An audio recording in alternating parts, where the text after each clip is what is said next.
আসসালামু আলাইকুম গাইস, আমরা সেই ভুট্টা ক্ষেত্রে আবার চলে আসছি। এই দেখেন, আপনাদেরকে আগে দেখাইছিলাম, এই হলো ভুট্টা। প্রতিটা গাছে 2টা করে ভুট্টা হয়। এই দেখেন কত সুন্দর। এই যে একটা, আর এই দেখেন ভুট্টা।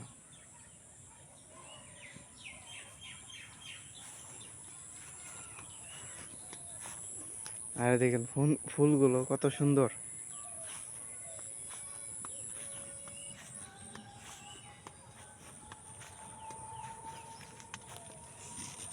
মাঝখানে কিছু ক্ষেত নষ্ট করে ফেলেছে।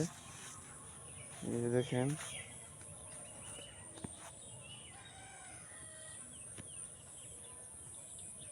শিয়াল কুকুর আইসা আপনার অনেকটা ক্ষেত নষ্ট করে ফেলছে।